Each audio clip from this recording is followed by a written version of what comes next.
Assalamualaikum warahmatullahi wabarakatuh. Innal hamdalillah nahmaduhu wa nasta'inu wa nastaghfiruh wa na'udzu billahi min syururi anfusina may yahdihillahu fala mudhillalah wa yahdihillahu fala hadiyalah. Asyhadu alla ilaha illallah wa asyhadu anna Muhammadan abduhu wa rasuluh. Amma ba'd. Alhamdulillah, segala puji syukur kita panjatkan kehadirat Allah Subhanahu wa taala yang sampai saat ini masih memberikan kita nikmat iman, nikmat Islam, nikmat ihsan, bahkan nikmat usia dan kesehatan sehingga kita dapat dipertemukan pada kultum kali ini. Salat serta salam tak lupa tercurahkan kepada Nabi Muhammad SAW, kepada keluarganya dan sampai kepada kita sebagai umatnya sehingga kita mendapatkan syafaatnya di yaumil qiyamah. Amin rabbal alamin. Marhaban ya Ramadan. Telah selesailah penantian berharga kita selama 1 tahun ini. Telah sampailah kita di penghujung kerinduan dalam menantikan bulan suci yang penuh berkah dan rahmat ini. Dan telah dimulai kembali episode baru untuk kita semua dalam meningkatkan ketakwaan di bulan Ramadan tahun 1443 Hijriah ini. Nah, tapi seberat-beratnya rindu, lebih berat lagi tantangan yang ada di bulan Ramadan yang tentu saja penuh dengan lika-liku. Seberat-beratnya penantian, lebih berat lagi perjuangan kita dalam mempersiapkan bulan Ramadan untuk diisi dengan amalan-amalan saleh ataupun aktivitas yang bermanfaat. Nah, pertanyaan sekarang adalah apa yang perlu kita persiapkan dalam mengisi atau menghadapi bulan Ramadan ini, supaya detik demi detik, hari demi hari dalam bulan Ramadan ini kita isi dengan amalan-amalan soleh, bukan hal-hal yang sia-sia dan hanya menyisakan penyesalan di akhir. Apa yang perlu kita persiapkan dalam menghadapi bulan Ramadan ini? Apakah mulai dengan mencari quotes-quotes Ramadan di Instagram lalu kita sebarkan di grup-grup WhatsApp, atau mulai ngeset alarm subuh supaya kita bisa bangunin doi sahur? Nah, tentu saja bukan itu teman-teman. Karena setidaknya ada 4 hal yang perlu kita persiapkan dalam menghadapi bulan Ramadan ini. Yang pertama adalah persiapan fikriyah, persiapan pemahaman, persiapan pengetahuan, persiapan ilmu tentang apa itu Ramadan, tentang apa saja keutamaan-keutamaan di bulan Ramadan yang boleh jadi apabila kita tahu hal tersebut dapat meningkatkan semangat, dapat memotivasi kita dalam lebih giat lagi melaksanakan ibadah Ramadan. Dan juga yang paling penting adalah ilmu-ilmu fikih terkait bulan Ramadan, misalnya tentang saum wajib di bulan Ramadan, bagaimana cara melakukannya, apa saja yang dilarang, atau mungkin sholat tarawih dan sebagainya. Pemahaman tersebut dapat kita temukan di Al-Quran, Al-Hadis, ataupun pendapat daripada jumhur ulama. Dan juga bisa ketemukan di media lain, misalnya buku-buku Islami, tontonan Islami, atau mungkin sosial media kita, yang mungkin sekarang lebih cenderung diisi oleh artis Korea ataupun Mobile Legends. Nah, di bulan Ramadan ini, kita mulai belajar untuk membiasakan isi sosial media kita dengan hal-hal yang bermanfaat, bukan hal-hal yang bersifat duniawi.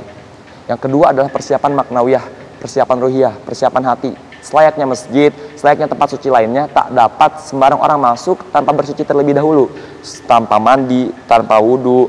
Begitu juga dengan bulan Ramadan yang suci ini. Tak bisa orang sembarang masuk dengan hati yang kotor, pikiran yang penuh dengan hawa nafsu, apalagi kebiasaan-kebiasaan buruk yang masih melekat.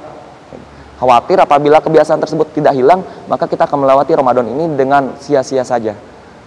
Nah, oleh karena itu kita harus mulai membiasakan diri dengan amalan-amalan hati. Jangan cuma memperbanyak scrolling timeline, tapi juga mulai memperbanyak sholawat dan zikir.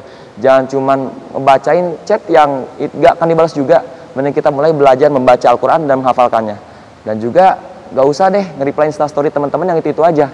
Mending kita mulai belajar nge-reply azan untuk mengikuti sholat berjamaah di masjid, sholat wajib maupun sholat sunnahnya, supaya kita memiliki hati yang suci di bulan yang suci ini. Nah, yang ketiga adalah persiapan jasadiah, persiapan fisik. Percuma saja kalau misalnya hati kita udah bersih, kalau pengetahuan kita udah luas, tapi fisik kita masih sakit-sakitan. Gimana ceritanya mau ngelewatin bulan Ramadan dengan baik, tapi baru nahan lapar dikit aja udah sakit perut. Baru bentar aja berdiri buat sholat udah pegel-pegel. Baru ngaji sehalaman 2 halaman aja udah batuk-batuk. Apalagi mau cari majelis taklim, keluar malam-malam udah masuk angin. Nah, oleh karena itu di bulan Ramadan ini, dalam rangka meningkatkan kualitas kesehatan kita, kualitas fisik kita harus membiasakan diri dengan misalnya berolahraga, menjaga pola makan atau pola tidur, dan juga memperbanyak minum vitamin, atau melaksanakan amalan-amalan yang sekiranya akan kita temukan di bulan Ramadan. Misalnya saum wajib, kita mulai melaksanakan saum-saum sunnah dari sekarang. Ada saum Senin Kamis, ada saum Daud, dan sebagainya. Atau misalnya sholat taraweh, kita bisa melaksanakan sholat malam, sholat tahajud, atau minimal gak bolong isya ke masjid deh. Biar kita mulai terbiasa dengan amalan-amalan ketika di bulan Ramadan. Nah, yang terakhir, yang keempat adalah persiapan ma'aliyah, persiapan harta kita. Tentu saja harta yang kita siapin ini bukan cuma buat beli baju baru, buat beli makanan lebaran, atau buat wujudin wishlist Shopee kalian udah masuk keranjang. Atau mungkin ditabung supaya liburan bisa lebaran dan pamer di Instagram dengan caption ini lebaranku. Tentu saja bukan buat itu teman-teman. Tapi harta yang kita persiapkan adalah untuk memperbanyak ibadah, memperbanyak sedekah, memperbanyak infak, dan juga berzakat di bulan Ramadan ini. Karena Ibnu Abbas pernah berkata bahwasannya Rasulullah SAW adalah orang yang paling dermawan, dan beliau lebih dermawan lagi ketika di bulan Ramadan ini. Hadis riwayat Bukhari. Nggak bisa dibayangin kan betapa dermawannya Rasulullah. Memang nggak bisa dibayangin, tapi kita bisa buat jadi dermawan seenggaknya di bulan Ramadan ini. Nah, 4 hal tadi, 4 persiapan tadi harus kita lakukan secara sungguh-sungguh dan serius. Karena Ramadan ini nggak bisa diremehin teman-teman. Di dalamnya aja ada ibadah wajib, yaitu puasa wajib. Nah, itu bukan saya yang bilang, tapi Allah yang bilang dalam Al-Quran surat Al-Baqarah ayat 183 yang berbunyi, Ya ayyuhalladzina amanu kutiba alaikumusyamu kama kutiba alal ladzina min qablikum la'allakum tattaqun. Wahai orang-orang yang beriman, diwajibkan atas kamu berpuasa sebagaimana diwajibkan atas orang sebelum kamu agar kamu bertakwa. Nah, kalau misalnya Allah aja yang nyuruh kita masih malas-malesan, terus harus siapa lagi yang nyuruh? Oleh karena itu, 4 persiapan tadi, persiapan fikriyah, persiapan tentang pengetahuan kita tentang bulan Ramadan, tentang fikih-fikih di ibadah di dalamnya, dan juga ada persiapan maknawiyah, persiapan hati kita supaya hati kita bersih di bulan yang suci ini, dan persiapan jasadiah supaya kita punya fisik yang kuat dan sehat dan dapat memaksimalkan ibadah kita di bulan Ramadan, dan terakhir persiapan ma'aliyah, persiapan harta supaya kita dapat menyisihkan harta kita di jalan Allah dalam wujud ketakwaan kepadanya.